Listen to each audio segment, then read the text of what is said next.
સીટની રચના શું કામ થઈ?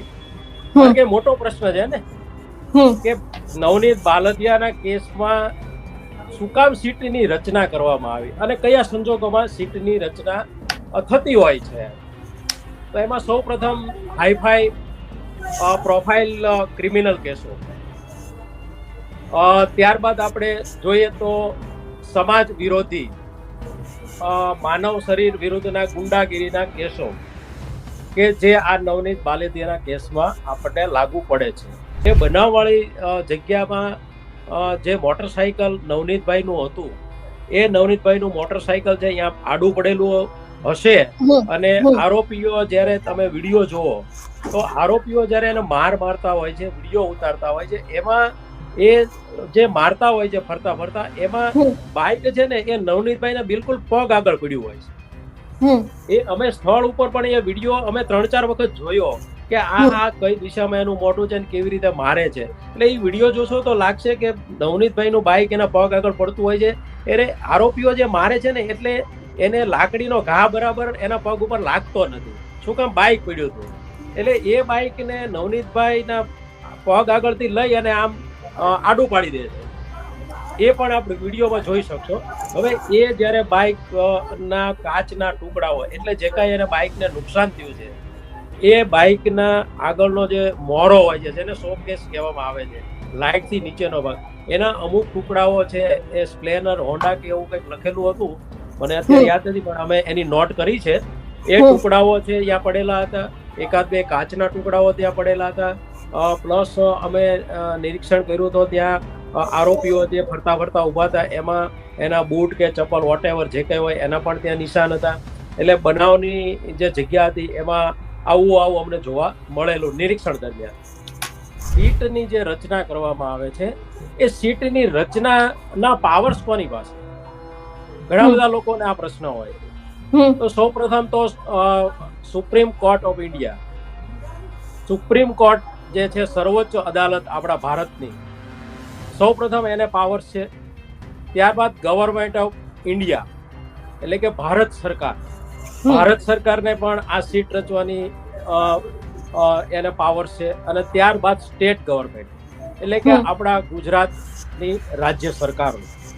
હવે આ કિસ્સામાં જોઈએ તો સીટની જે રચના છે આ 3 જે મુખ્યત્વે ગવર્મેન્ટ છે, સર્વોચ્ચ અદાલત છે, એ કરતી હોય છે. બગદાણાની બબાલ છેલ્લા ઘણા સમયથી ચર્ચામાં આવી છે અને ક્યાંક હવે આ બબાલની વચ્ચે જે રીતે નવનીતભાઈ દ્વારા જયરાજ આહિરનું નામ આપવામાં આવી રહ્યું છે અને કોળી સમાજ દ્વારા પણ એક લીગલ ટીમની રચના કરવામાં આવી છે. આજે આ દરેક વિષયને લઈને વાતચીત કરવી છે અને મારી સાથે અત્યારે હાલ લીગલ ટીમના એક વકીલ કિશોરભાઈ છે, એ પણ જોડાયા છે.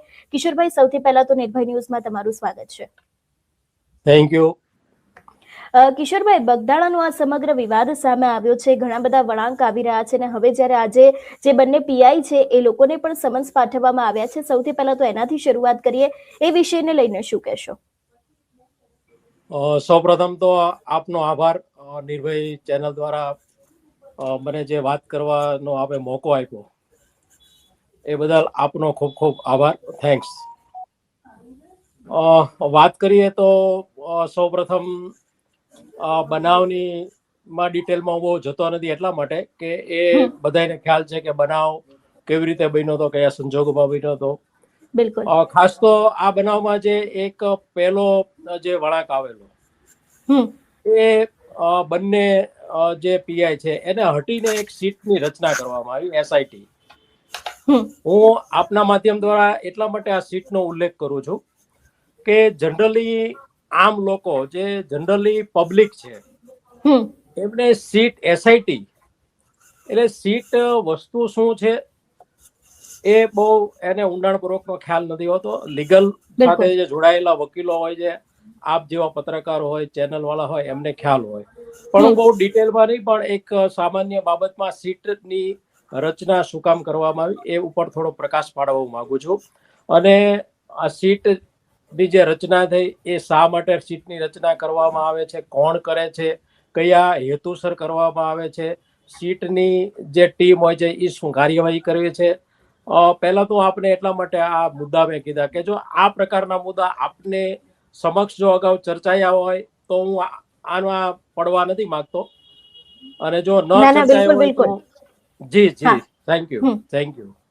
તો મેડમ, સીટ છે એસઆઈટી, એ સૌ પ્રથમ તો સીટ છે એ સ્પેશિયલ ઇન્વેસ્ટિગેશન ટીમ, એટલે કે હમ એસઆઈટી એનું ફૂલ ફોર્મ નામ છે. હવે આ સીટની જે રચના કરવામાં આવે છે, એ સીટની રચનાના પાવર્સ કોની પાસે? ઘણા હમ બધા લોકોને આ પ્રશ્ન હોય. હમ તો સૌ પ્રથમ તો supreme court of India, supreme court જે છે સર્વોચ્ચ અદાલત આપણા ભારતની, સૌ પ્રથમ એને પાવર્સ છે. ત્યારબાદ ગવર્મેન્ટ ઓફ ઇન્ડિયા, એટલે કે ભારત સરકાર, હમ ભારત સરકારને પણ આ સીટ રચવાની એને પાવર છે. અને ત્યારબાદ સ્ટેટ ગવર્મેન્ટ, એટલે કે હમ આપણા ગુજરાતની રાજ્ય સરકારો. હમ હવે આ કિસ્સામાં જોઈએ તો સીટની જે રચના છે, આ ત્રણ જે મુખ્યત્વે ગવર્મેન્ટ છે, સર્વોચ્ચ અદાલત છે, એ કરતી હોય છે. હવે આ સીટની રચના શું કામ થઈ? હમ કારણ કે મોટો પ્રશ્ન છે ને, હમ કે નવનીત બાલદિયાના કેસમાં શું કામ સીટની રચના કરવામાં આવી અને કયા સંજોગોમાં સીટની રચના થતી હોય છે. તો એમાં સૌ પ્રથમ હાઈફાઈ પ્રોફાઇલ ક્રિમિનલ કેસો, ત્યારબાદ આપણે જોઈએ તો સમાજ વિરોધી માનવ શરીર વિરુદ્ધના ગુંડાગીરીના કેસો, કે જે આ નવનીત બાલેદિયાના કેસમાં આપણને લાગુ પડે છે. હમ ત્યારબાદ જોઈએ તો સમાજની અંદર આતંકવાદ ને લઈને જે કે પ્રવૃત્તિ થતી હોય. ત્યારબાદ જોઈએ તો જાહેર લોકોનું જ્યારે હિત જોખમાતું હોય, હમ ખાસ કરીને આપણા બંધારણની વિરુદ્ધની કોઈ પ્રવૃત્તિ હોય, હમ ત્યારે, અને ત્યારબાદ કોઈ નાણાકીય મોટી ઠગાઈ હોય, નાણાકીય વ્યવહારોમાં જ્યારે ગેરરીતિ થતી હોય, ત્યારે આવા અલગ અલગ સંજોગોની અંદર આ સીટની રચના કરવામાં આવે છે. બિલકુલ સીટની રચના કર્યા બાદ જે સીટના અધિકારીઓ છે, હમ એ ખૂબ જ જે તપાસ કરે છે, એ તપાસને એ અહેમ માનવામાં આવે છે. દાખલા તરીકે સીટ છે એ અનુભવી એમાં તપાસ કરતા હોય છે, ફોરેન્સિક નિષ્ણાતો, કાનૂની વ્યવસાયો નિષ્ણાતોથી બનેલી એક આ પ્રકારની એક ટીમ હોય છે. અને સીટ દ્વારા ઊંડાણપૂર્વક દરેક કેસની એક તપાસ કરવામાં આવે છે. અને સીટ જે છે એ પોતાના તપાસ દરમિયાન હમ જે પુરાવાઓ એકત્રિત કરે છે, એ પુરાવો જોઈએ તો આપણે ફોરેન્સિક, વૈજ્ઞાનિક, ફિંગરપ્રિન્ટ, ત્યારબાદ ડીએનએ, ફાઇલિંગ, ડિજિટલ ફોરેન્સિક જેવા અનેક જે મોબાઈલો છે, સીસી કેમેરા છે, આવા અનેક મુદ્દાઓ ઉપર એ તપાસ કરતી હોય છે. ખાસ કરીને મેડમ આપને જણાવું કે ભારત સરકારે 2002માં હમ જ્યારે રમખાણો થયા, હમ ગુજરાતની અંદર જ્યારે રમખાણો થયા, ત્યારે સૌ પ્રથમ ભારત સરકારે એમાં સીટની એક રચના કરેલી. ત્યારબાદ 2011માં ભ્રષ્ટાચાર વિરોધી જ્યારે ચળવળ ઉપડી હતી, ત્યારે પણ સીટની એક રચના કરવામાં આવી હતી. અને ખાસ કરીને જ્યારે આપણે ગુજરાતને લાગે વળગે છે, ત્યારે છેલ્લા, વધારે ડીપમાં નહીં જાઓ, પણ છેલ્લા થોડા સમયમાં જ્યારે આપણે તક્ષશિલા સુરતનો જે કાંડ, અગ્નિકાંડ બન્યો, હમ એમાં પણ હતો. ટીઆરપી ગેમ ઝોન રાજકોટમાં જે અગ્નિકાંડ બન્યો, એમાં પણ સીટની રચના થયેલી. ત્યારબાદ તાજેતરમાં પાયલ ગોટી, જે હમ અમરેલી અંદર ચકચારી જે કેસ હતો હાઈ પ્રોફાઇલ, એમાં પણ હમ સીટની રચના કરવામાં આવેલી. અને છેલ્લે ગંભીરા બ્રિજ જે બનાવ બિલકુલ બન્યો, એમાં પણ સીટની રચના કરવામાં આવેલી. અને લાસ્ટમાં છેલ્લે આ નવનીતભાઈના કેસમાં પણ આ સીટની એક રચના કરવામાં આવી છે. હવે સીટની જે રચના કરવામાં આવી છે, તે એક સ્પેશિયલ એમ સાથે જે ટીમ બની હોય છે, એ સ્પેશિયલ એમ સાથે કાયદાના ક્ષેત્રમાં મહત્વપૂર્ણ ભૂમિકા ભજવે છે. હવે આ મારી વાત હતી આ સીટ અંગેની, કે કયા હમ સંજોગોમાં થાય છે.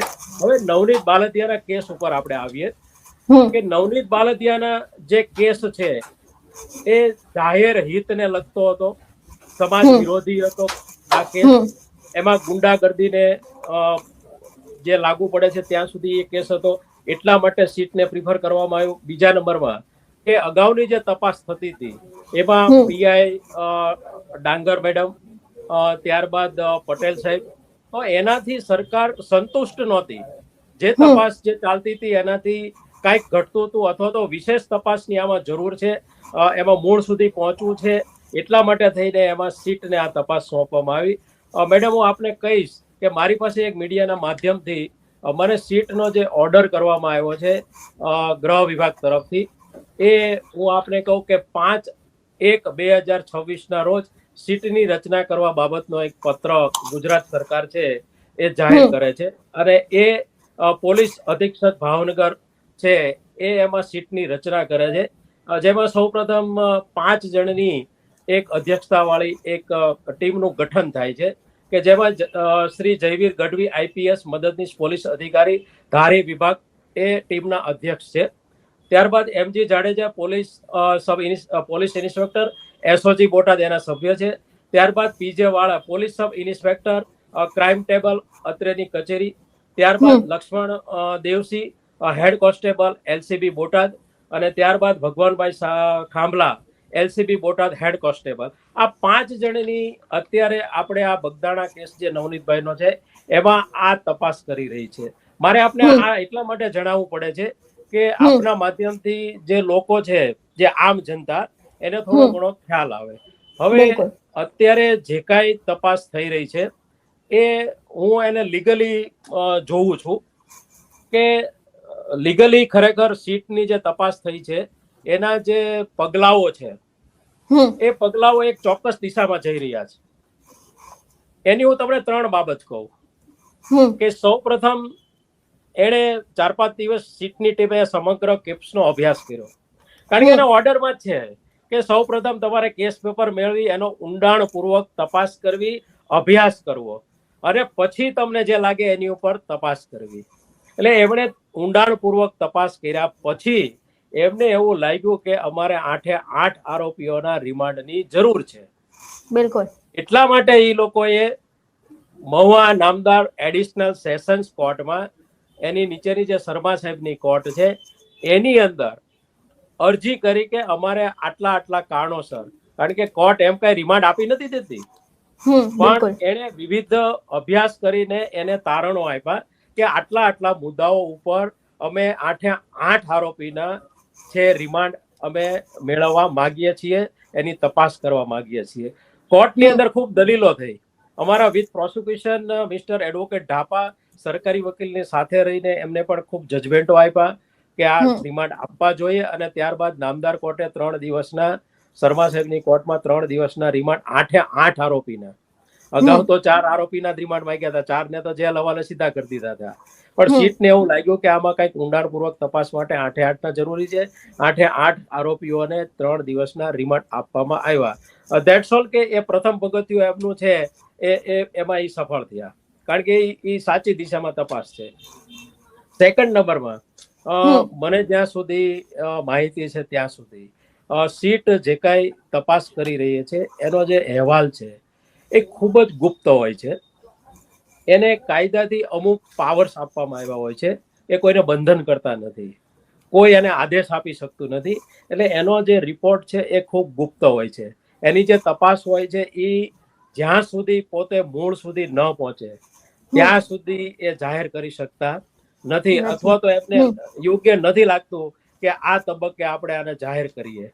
એટલા માટે અત્યારે જે તપાસ થઈ રહી છે એ આપ જાણો છો કે 8 આરોપીઓને અલગ અલગ એમણે રાખી અને ખૂબ 3 દિવસ સુધી એમના મોબાઈલ, કોલ ડિટેલ, એમની વાતો અને જે કાંઈ બનાવ બન્યો છે એની ખૂબ જ એમણે ઊંડાણપૂર્વક તપાસ કરી છે. અને આપ વિચારો, તપાસના અંતે જ્યારે એમને જેલ હવાલે કરવામાં આવ્યા રિમાન્ડ પત્યા પછી, એટલે તરત જ આપે જેમ મને કહ્યું કે અગાઉ જેની પાસે તપાસ હતી એ બંને પીઆઈને એમણે 17 તારીખે પોતે સીટ સમક્ષ બોલાવ્યા છે. આનો જે અર્થ છે એ હું અને તમે સારી રીતે સમજી શકીએ છીએ.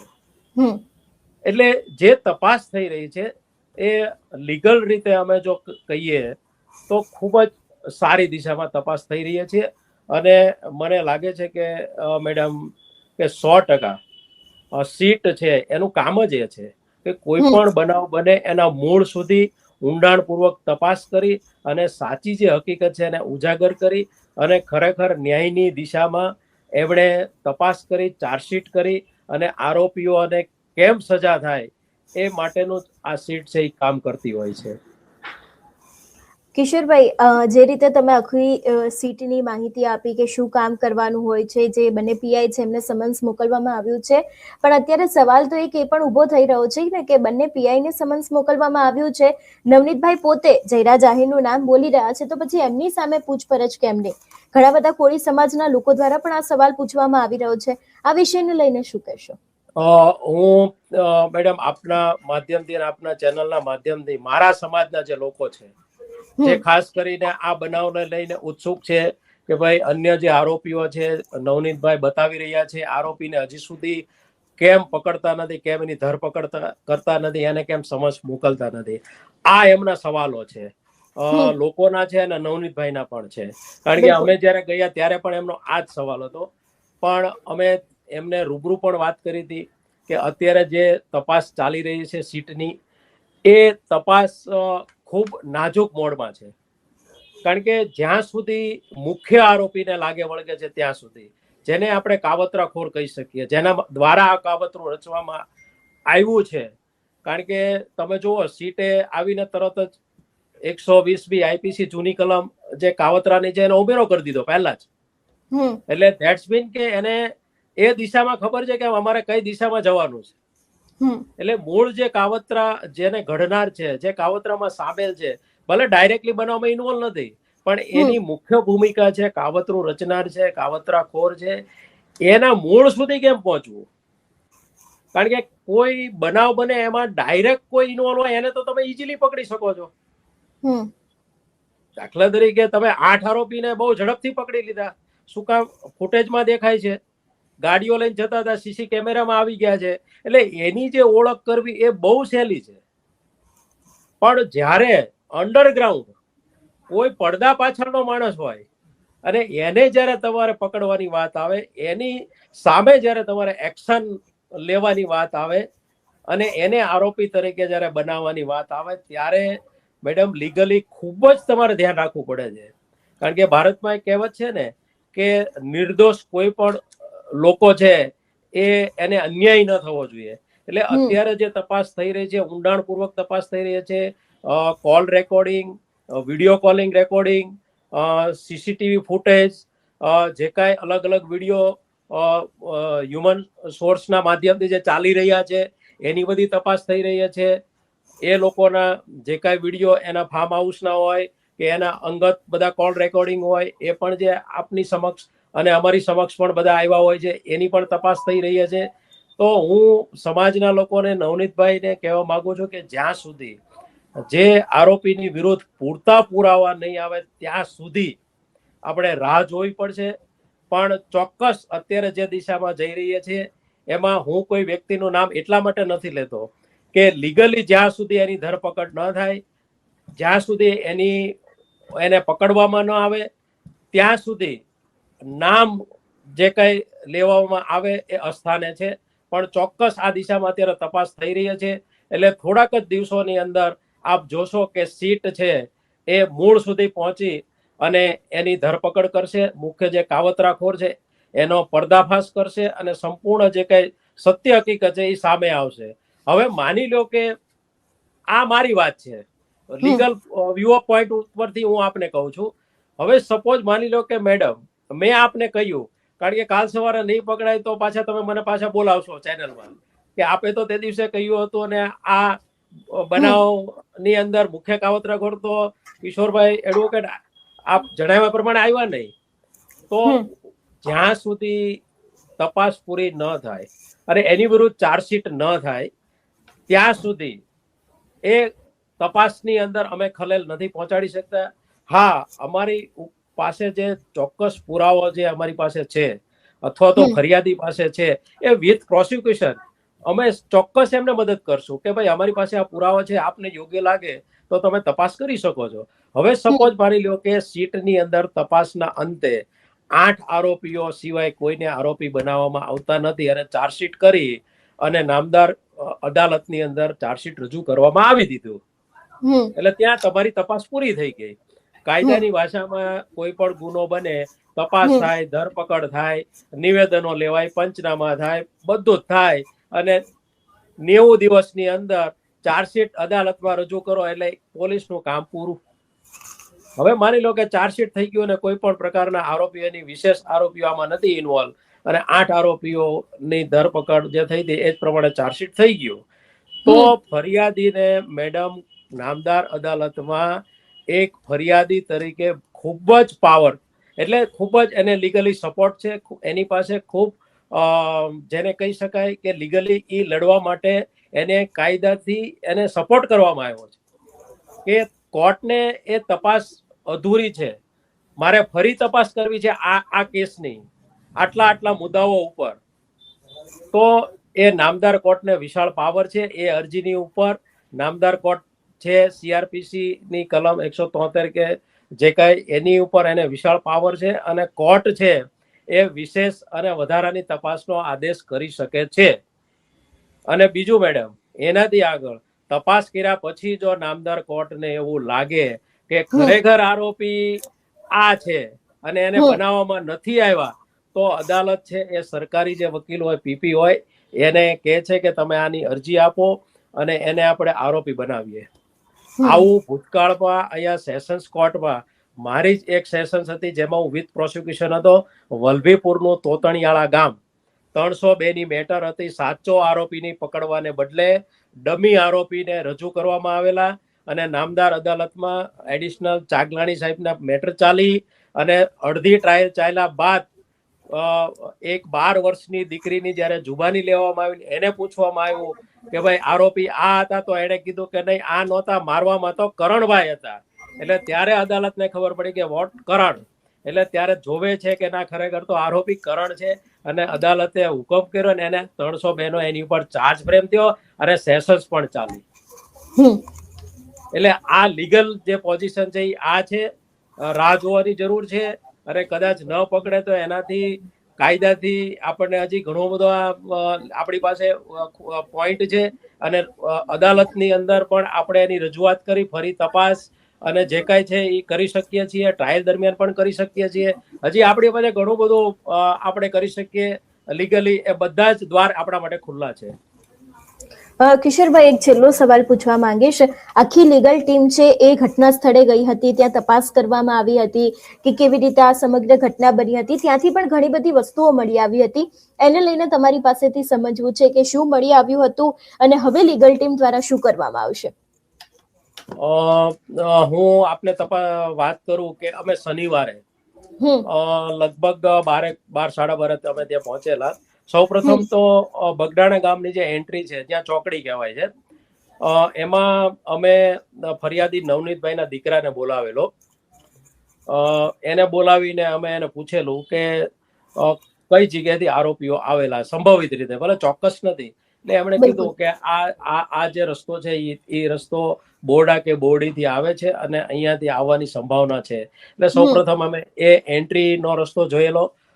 ત્યારબાદ જેમાં ખરેખર બનાવની શરૂઆત, હવે ખરેખર બનાવની મેડમ શરૂઆત જેને ગણીએ તો આશ્રમથી નવનીતભાઈના ઘરની વચ્ચે જે નવનીતભાઈનો દીકરો છે એ ટ્રેક્ટર લઈને બગદાણા આશ્રમ બાજુ આવે છે, એ બાજુથી લઈ અને ઘર બાજુ જાય છે. હવે આરોપીઓની જે વરના ગાડી છે એ વચ્ચે મળે છે અને ટ્રેક્ટરને ઊભું રખાવે છે કે જે નવનીતભાઈનો દીકરો ચલાવતો હતો. અંદર માટી ભરેલી હતી ટ્રેલરની અંદર અને વરનામાંથી 3-4 આરોપીઓ એટલે લોકો ઉતરે છે અને નવનીતભાઈના દીકરાના ટ્રેક્ટરની ચાવી પહેલા તો કાઢી લે છે અને ચાવી કાઢીને એવું કહે છે કે રોયલ્ટીની પહોંચ આપો. હવે તમે વિચારજો કે આ બનાવની શરૂઆત શું છે. એટલે એ એમ જ કહે છે કે ભાઈ તમે રોયલ્ટીની પહોંચ આપો. એટલે આરોપીઓએ અમારી ભાષામાં કહીએ તો અમે પોતે ખાણ ખનીજના અધિકારી છીએ અને આમાં તમે માટી ભરી છે એની તમે બિલ્ટી એટલે કે ચલણ આપો. એટલે નવનીતભાઈના દીકરાને એવું લાગે છે કે કોઈ અધિકારી હશે, એટલે એણે એમ કીધું સારું મારા પપ્પાને ફોન કરું છું, બોલાવું છું, એ આપશે. હવે એમ કહે છે કે તમારે ફોન કરવાની જરૂર નથી, એમ કરીને ચાવી લઈ લે છે ટ્રેક્ટરની, અને ત્યાંથી ગાડીમાં બેસી અને આશ્રમ બાજુ વયા જાય છે. હવે એ દરમિયાન એનો દીકરો છે એ નવનીતભાઈને ફોન કરે છે કે પપ્પા આવું બન્યું છે અને હું અહીંયા છું ને ચાવી લઈને એ લોકો વયા ગયા છે. એટલે તરત જ એના પપ્પા બાઇક લઈને આવે છે, જ્યાં ટ્રેક્ટર પડ્યું હતું, પૂછે છે, એટલે કહે છે કે આવું આવું બન્યું, અને એ લોકો બગડાણા આશ્રમ બાજુ ગયા.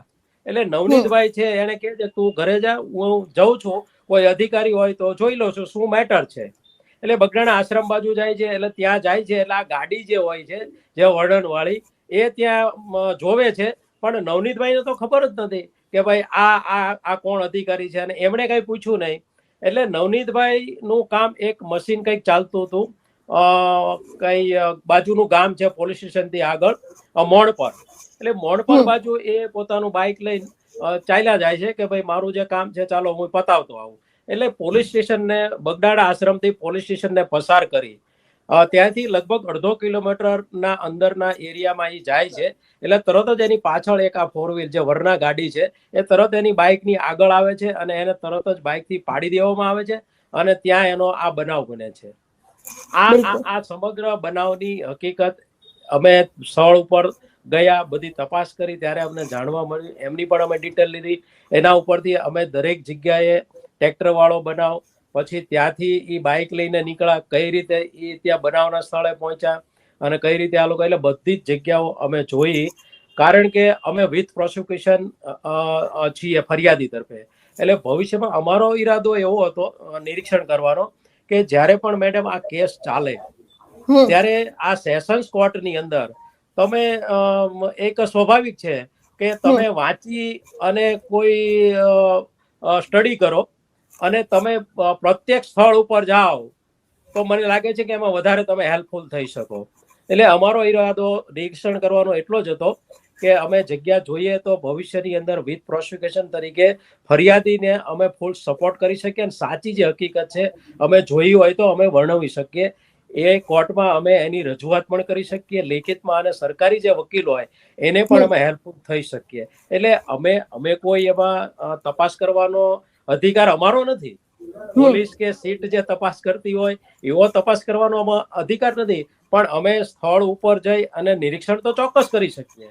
કારણ કે ભવિષ્યમાં અમારે આ કેસ છે એ લડવાનો છે વિથ પ્રોસિક્યુશન.